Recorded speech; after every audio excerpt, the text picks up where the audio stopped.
नमस्कार साथियों, स्वागत है आपका हमारे YouTube चैनल में। आप छत्तीसगढ़ के किस जगह से हमारे समाचार सुन रहे हैं, कृपया कमेंट बॉक्स में लिखकर हमें जरूर बताएं। रायपुर से प्रस्तुत हैं छत्तीसगढ़ के समाचारों के साथ मैं रजनी शुक्ला। पहले मुख्य समाचार। भारतीय जनता पार्टी प्रधानमंत्री नरेंद्र मोदी के जन्मदिन पर कल से देश भर में सेवा पखवाड़ा का आयोजन कर रही है। छत्तीसगढ़ में भी रक्तदान शिविर, पौधरोपण सहित विविध कार्यक्रमों का आयोजन। मुख्यमंत्री ने प्रदेश में स्वाइन फ्लू के मामलों में बढ़ोतरी को देखते हुए अस्पतालों में आवश्यक तैयारियां रखने के निर्देश दिए। रायपुर में आज से शुरू होगा Chhattisgarh chief minister trophy international grand masters chess tournament और प्रदेश में आगामी 24 घंटों के दौरान अनेक स्थानों पर हल्की से मध्यम वर्षा होने की संभावना, 1-2 स्थानों पर आकाशीय बिजली गिरने की भी चेतावनी। अब समाचार विस्तार से। प्रधानमंत्री नरेंद्र मोदी के जन्मदिन पर कल राष्ट्रपति द्रौपदी मुर्मू, उपराष्ट्रपति जगदीप धनखड़, केंद्रीय गृह मंत्री अमित शाह, रक्षा मंत्री राजनाथ सिंह, लोकसभा अध्यक्ष ओम बिरला तथा सूचना और प्रसारण मंत्री अनुराग सिंह ठाकुर ने शुभकामनाएं दी हैं। भारतीय जनता पार्टी के वरिष्ठ नेता और सूचना तथा प्रसारण मंत्री अनुराग ठाकुर ने कहा है कि प्रधानमंत्री नरेंद्र मोदी के अनवरत प्रयासों, दूरदर्शिता और सक्षम नेतृत्व के कारण देश विकास कर रहा है। वहीं छत्तीसगढ़ के मुख्यमंत्री भूपेश बघेल ने भी प्रधानमंत्री नरेंद्र मोदी को जन्मदिन की शुभकामनाएं देते हुए उनके अच्छे स्वास्थ्य की कामना की है। भारतीय जनता पार्टी देश भर में कल से 2 अक्टूबर तक सेवा पखवाड़े का आयोजन कर प्रधानमंत्री नरेंद्र मोदी का जन्मदिन मना रही है। छत्तीसगढ़ के विभिन्न जिलों में भी प्रधानमंत्री नरेंद्र मोदी ने जन्म दिवस पर भाजपा की विभिन्न इकाइयों द्वारा अनेक कार्यक्रम आयोजित किए जा रहे हैं।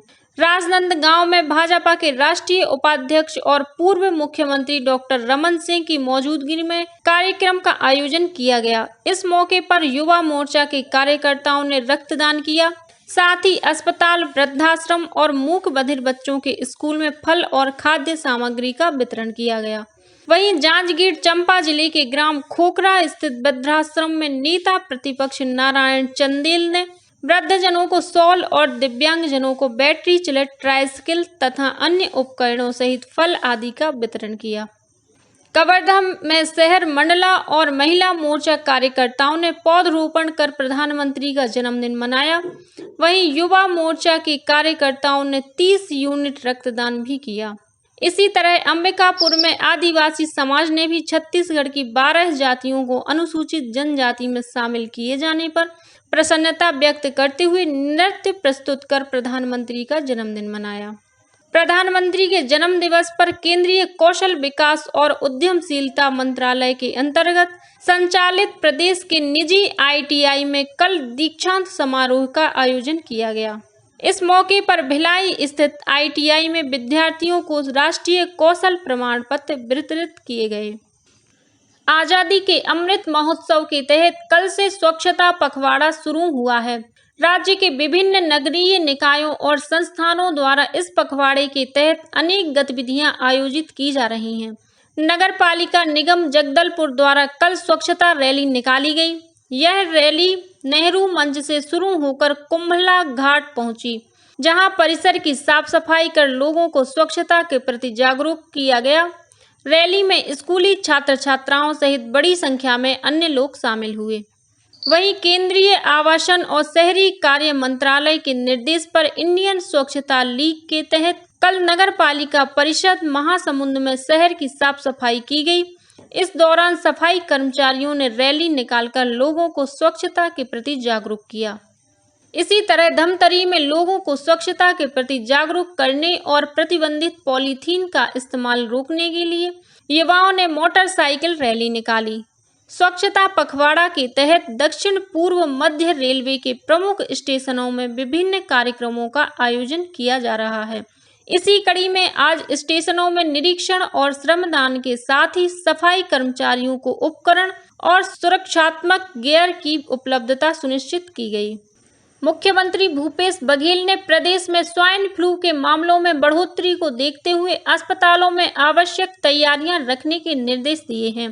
साथ ही अन्य बीमारियों से बचाव और रोकथाम के लिए आवश्यक उपाय भी सुनिश्चित करने को कहा है।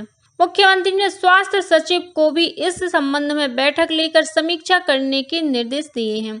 गौरतलब है कि प्रदेश के विभिन्न जिलों में पिछले कुछ दिनों से स्वाइन फ्लू के मामलों में बढ़ोतरी देखी जा रही है। इसके बाद स्वास्थ्य विभाग को अलर्ट कर दिया गया है।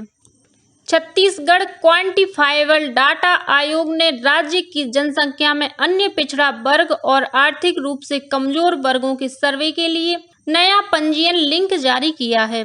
इन वर्गों के जिन व्यक्तियों ने अब तक पंजीयन नहीं कराया है या जो छूट गए हैं, वे आयोग द्वारा जारी किए गए लिंक पर अपना पंजीयन स्वयं कर सकते हैं। श्रोताओं, आकाशवाणी केंद्र रायपुर से हर रविवार को प्रसारित किए जाने वाले समसामयिक विषयों पर आधारित कार्यक्रम बातों बातों में इस बार शिक्षक दिवस के मौके पर राष्ट्रपति के हाथों राष्ट्रीय शिक्षक पुरस्कार से सम्मानित छत्तीसगढ़ की शिक्षिका ममता आहार से ली गई भेंट वार्ता प्रसारित की जाएगी। इसका प्रसारण आकाशवाणी केंद्र रायपुर से आज रविवार 18 सितंबर को होगा। इसे छत्तीसगढ़ स्थित आकाशवाणी के सभी केंद्र रिले करेंगे। यह कार्यक्रम सुबह 9:30 बजे मीडियम वेव 981 किलोहर्ट्ज पर सुना जा सकता है। छत्तीसगढ़ की राजधानी रायपुर में आज 18 सितंबर से Chhattisgarh chief minister trophy international grand master chess tournament का आयोजन किया जाएगा।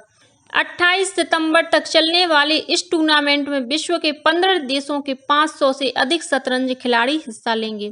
खेल और युवा कल्याण विभाग, अखिल भारतीय शतरंज महासंघ तथा छत्तीसगढ़ ओलंपिक एसोसिएशन द्वारा आयोजित टूर्नामेंट में भाग लेने के लिए Asia, Ukraine, Georgia, USA, Kazakhstan, Mongolia, Poland, Vietnam, Colombia, Iran, Sri Lanka, Bangladesh, Zimbabwe और नेपाल सहित 15 देशों के खिलाड़ी पंजीयन करा चुके हैं।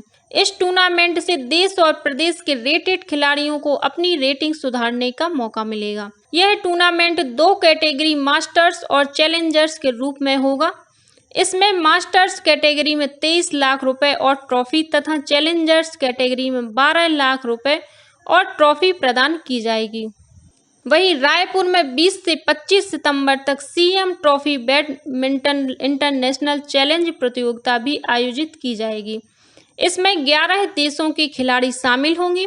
प्रतियोगिता में कोच पुलेला गोपीचंद के साथ ही अन्य खिलाड़ी हिस्सा लेंगे।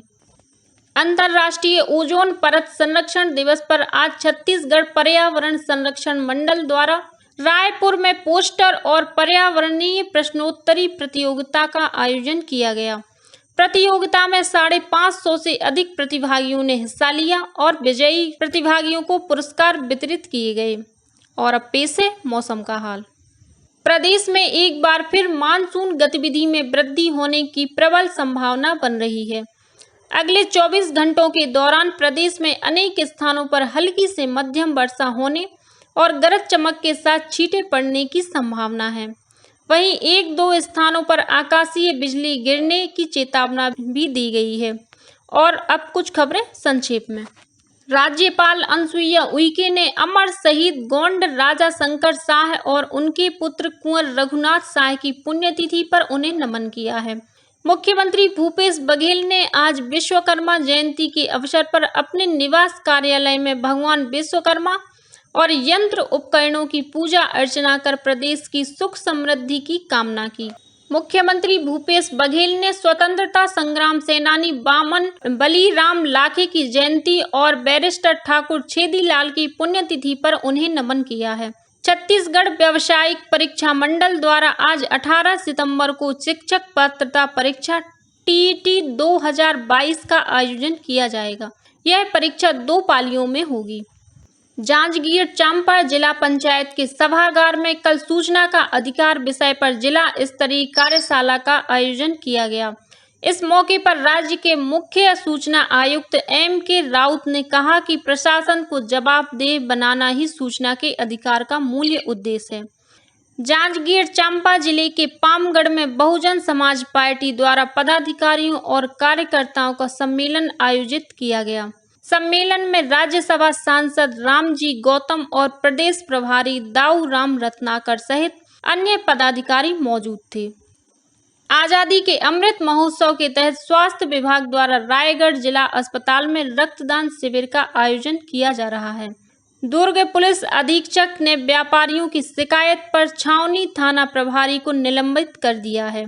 दुर्ग जिले की सुपेला पुलिस ने करोड़ों रुपए की ठगी के मामले में चिट फंड कंपनी के एक डायरेक्टर को मध्य प्रदेश से गिरफ्तार किया है।